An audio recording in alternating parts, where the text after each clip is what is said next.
Keeping Up with Jones, the Lonnie Jones podcast adventure, is sponsored by SJ&L General Contractors. SJ&L General Contractors is licensed in both Alabama and Tennessee. This family-owned business provides mass grading, storm drainage, sewer and concrete improvement, asphalt paving, erosion control, demolition, and heavy hauling.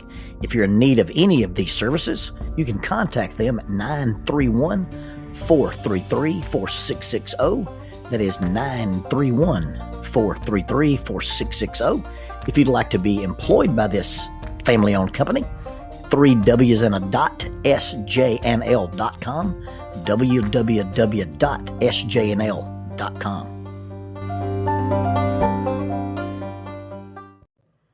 My dad has some mobility issues. Now, in the present tense, he has mobility issues because he's 84. But even before that, Dad struggled and was diagnosed with rheumatoid arthritis as a young man. And some of the medicines they gave him, I think it was a steroid called prednisone, caused him to have some degenerative problems in his back, either the disc or the actual vertebrae. And as he's gotten older and he's lost some weight and he's a little more active and he doesn't, he's retired, he has more mobility maybe than he did when he was younger. But on one occasion when he was younger and Lonnie Beth was very, very small, she was at their house and she was sitting in the floor wanting to read. And she had a pillow down there for Pop. And she didn't want to sit on the couch with him. And she didn't want to sit at the table with him. She wanted him to sit in the floor because lots of the adults in her life sat in the floor with her. So she said, Pop, sit down here. And my dad, of course, said, well, honey, Pop can't sit like that.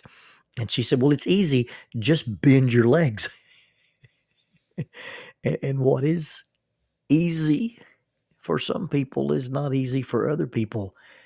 People who understand math and people who can do math find it strange that everybody else can't. In fact, people who do math think everybody can do math. Much the same way that people who can draw think that everybody else can draw. I remember as a little boy, friends would be at my house and we would be playing and we would want to invent a new game or want to change games. And somebody'd say, well, now what do you want to do? And I would say, let's draw. And they would look at you like, what? Yeah, let's draw. We don't draw. What do you mean you don't draw? Everybody draw. No, everybody doesn't draw.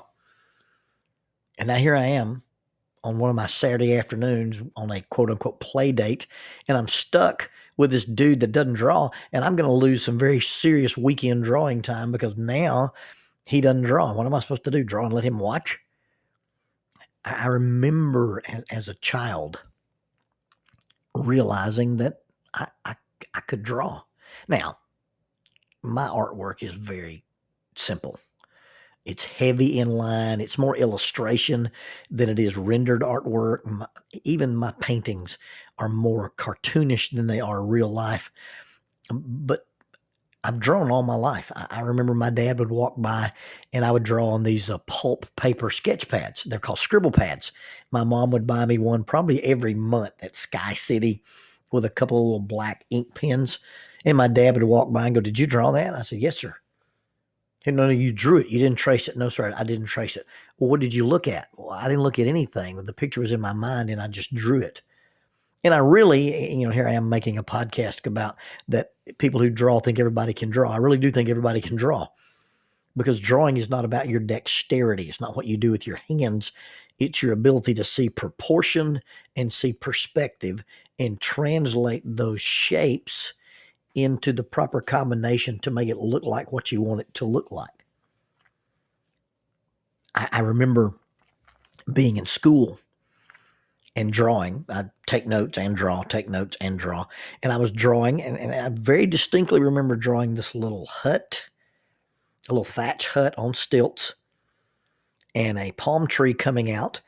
And then in the background of the picture, there was waves and a little sailboat, and you could see the reflection of the sailboat in the moonlight. And there was another little island that I had shadowed, and I was drawing. And the teacher came down the aisle, and she was either lecturing for notes or just making sure we were doing our desk work. And she snatched my drawing out from under me. And she continued to walk and talk, and she went to the trash can. And she switched it to her other hand and put it on her desk, and she kept my drawing. It dawned on me then that I was drawing well enough at that age that the teacher wouldn't throw it away, but she would keep it. Now, without being braggadocious, I want you to understand that, I've designed several T-shirts. I've got a series of shirts I did just for the SWAT team. I've airbrushed T-shirts for a long, long time. I got my first airbrush from my Uncle Ray and would attach it to a Freon bottle that I would fill up at the gas station with just compressed air. And then as I would bleed the air out of the Freon bottle with the airbrush, I would paint. My senior year, I actually got an air compressor and a new airbrush, and I've sold and made hundreds, if not approaching thousands of T-shirts. I remember the kids at camp would sit with me at a table, and I would just draw, on an 8.5 by 11 sheet of paper. Hey, what's your name? And I'd do a graphic rendering of their name, and then add the baseball player, the soccer ball, the favorite animal, or whatever, and just draw. And of the things that I've drawn, and I've got a children's book that was published, and I've got illustrations in a book that I did called The Selfish Reel, and I've got. If you get on the website, the Teespring website that's mentioned in the podcast notes, you can look through some of the things I've done, even the series of paintings I did for Gunner. I've got several walls that I've painted, murals at different high schools and different things. And although I'm not what you'd call a finished artist, I don't do renderings. I can't take a set of graphite pencils and draw something that looks like a photograph. But I do okay if I take my time. I've typically prided myself on being a fast artist. This guy at college was paying these two art majors to draw his advertisements in the school newspaper and then posters for his lobby of his restaurant. And he was paying them by the hour. And he was paying them this ridiculously small sum of money. And I remember approaching him, and I borrowed the term from Tim Petty, but approaching him and telling him I was a mercenary cartoonist, and I would be glad to draw for him. Now, my logo for the Mercenary Cartoonist was a knockoff of a Frank Frazetta painting. And Frank Frazetta did all these Conan the Barbarian things and some of the John Clark of Mars stuff. And everything he did was watercolor. But he's got this one painting of a guy sitting on a horse. It's a war horse. And he's got this axe, and it's called the Death Dealer. Now, if you Google Frank Frazetta to find this painting, you'll have to realize that Frank Frazetta also liked to paint scantily clad women. But I was more into his warriors and his barbarians. But anyway, I took this drawing that he had called the Death Dealer, and I replaced all the weapons with art supplies. So I've got this barbarian guy sitting on a horse, and instead of a battle axe, he's got an airbrush, and hanging from his saddle are pens and pencils and regular brushes. And I called it was my advertisement. I was a mercenary cartoonist, and I stole the title from Tim Petty. And I told this guy at the restaurant, I said, look, I'll same day delivery. You tell me in the morning what you want, and in the afternoon before close of business, you'll have your artwork. 8.5 by 11 sheet of paper, $5. Anything larger than that, $10.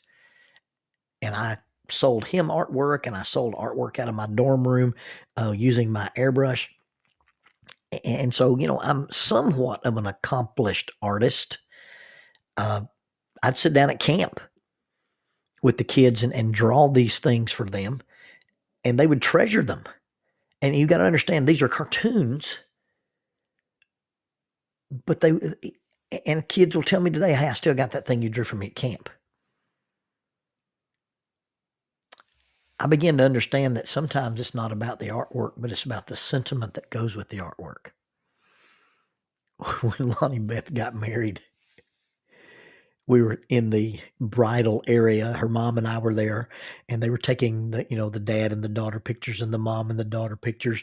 And we were there, and the bride was there, and the bridesmaids were there. And somebody comes in and hands Lonnie Beth this folded piece of paper. Now by folded piece of paper, I mean a piece of the fuzzy yellow construction paper.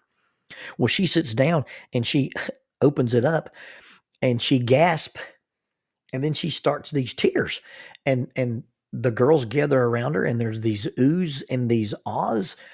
And so I have to see what's going on. What's upset my daughter on her wedding day. And I go over there, and on this yellow piece of construction paper is this representation, is the best I can say, of probably a palm tree and two stick figures. And he's written, and it's from Tyler, that this is the beginning of their life together, and that after the ceremony they're going to Jamaica or some such thing. My daughter she's a degreed artist. She has a bachelor's degree in art. I've got a minor in art. I'm a published artist. I've sold artwork. I've got a company that had me design a logo for them that they bought and bought from me so they could have the royalties. And my daughter's sitting here looking at this thing that her husband-to-be has drawn, and she's openly weeping. And I've seen cave paintings that look better than this. And it's not about the quality of the artwork, but about the sentiment of the artwork. Those things that I drew at camp for the kids had very little to do with the artwork other than the fact that we shared that moment. And they watched me draw it, or they talked to me while I was drawing it. And it represented a gift, not of my artwork, but of my time to them. How many of you have drawings from little children on your refrigerators? We've got 2 canvases that hang in our living room. And those canvases represent the finger paintings of Gunner and Rowan. Jackie takes these canvases out, takes them to the back porch, put old T-shirts or garbage bags over the kids and say, paint. And they smear their colors around. And then when the paint dries, we hang them in their living room. At best, it's abstract art. But it's not about the quality of the art. It's the time you spent doing the art. I've got a folder. I've got a folder of crayon drawings that sits beneath my computer, the one that I make my podcast on, and it's from a little girl named Hadley. Hadley McGuire is the #1 fan of this podcast, and we got to meet each other at the last Challenge Youth Conference, and she sent me some drawings, and I've got 6 drawings, and her mom had her tell her what the descriptions were, and the drawings are described as me and Mr. Lonnie when I first met him. Me and Mr. Lonnie doing those story things we listened to, my podcast. At Halloween being vampires. I'm flying because I can do that.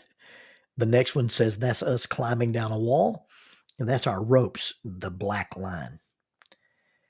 Then we did a skit where a guy was showing that his life was unfulfilled, and we had an empty bucket with a hole cut out of it. And she's got a drawing that says, that's the thing we watched about the empty bucket. And then the guys that do the skits are called the SWAT team. And we wear black uniforms and perform, in a black light outfit or a blackout format on the stage. And the 6th drawing I have from Hadley McGuire says, this is me and the SWAT team telling stories. I want to help one day. I will wear pink shoes so they will know it's me. Well, it's an all-male team, so I think we'll know it's you when you get on stage with us. But it's the sentiment that this precious little girl sent me this artwork. And it was Tyler's sentiment that brought tears to my daughter's eyes, although she's a trained artist and grew up with an artist. And not just an artist, but an artist who would draw things for her on demand. And she would go to the other grandparents' house and say, draw me a, and they say, no, you don't understand. I'm not your dad. I can't draw that. And even now I'm running into trouble with Rowan and Gunner because they'll, hey, draw Captain America or draw the Hulk or draw Spider-Man. And Papa Jerry and Mimi will say, well, now, wait a minute. That's Papa Jonesy's stuff. The simple tokens of love for your children. A friend of mine took his kids to Chattanooga, and I had mentioned of all the cool things to do in Chattanooga, the climbing wall and the zip lines and the alpine slide and the places that I rock climb. And he goes, no, you don't understand. We don't do that kind of stuff. And then on visiting with him about his visit to Chattanooga, he said, well, maybe one day I'll go do cool stuff with my kids. And I said, no, you must understand me. You've done cool stuff with your kids. You were with your kids. That's cool. The myth of quality time is that there has to be an extravagant gift or an extravagant trip or an extravagant activity, when the greatest gift you give a child is your time, and the greatest gift you give your spouse is time, and the greatest gift you give your parents are time. And it's not about the thing that is on the piece of paper, but the thing that motivated me to spend time with the paper and give it to you. The value of the artwork is not what it represents on paper, the image, but what it represents from the heart of the person who drew it. Now, I'm not being critical, and I don't want to sound demeaning, but I've said in worship services, and at the end of the worship service, people would lead a prayer and say that we pray that the things we've done were acceptable in your sight. And I guess there's something there about being true to the mechanics of worship. But when did we get the idea that we had to ask for God's acceptance? Now, there are some things that are prescribed that God says, this is acceptable and this is unacceptable. And I'm not talking about that. But when did we get the idea that what we present to God has to have a caveat of acceptability with it, and that God won't take it like the scribbled best expression of a child and pin it on his fridge and make it acceptable? I wonder why we have this complex that we have to earn God's love. Because, see, the acceptability may not be always in the quality of what we do. Were our songs on pitch? Did we sing the lyrics right? Did we sing at the proper tempo? The tithe that we make, was it a dollar amount, or did it represent a giving of our heart? You see, the things that we present to God, and sometimes to each other, are just the humble expressions of people who are imperfect. And the actual thing that is presented, the drawing, the painting, the image, doesn't have to be sophisticated. It doesn't have to be realistic. It just has to be real.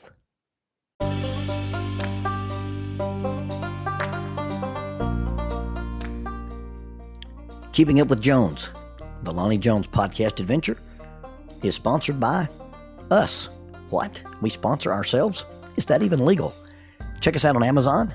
You can have access to the titles of Pedagogue, the youth ministry book by Lonnie Jones; Cognitive Spiritual Development, a Christ-centered approach to spiritual self-esteem; Grappling with Life, Controlling Your Inside Space, a small essay using the principles of Brazilian Jiu-Jitsu to talk about psychological and emotional self-defense; If I Were a Mouse, a children's book written and illustrated by Lonnie Jones; and then The Selfish Reel, a very short story about a decision.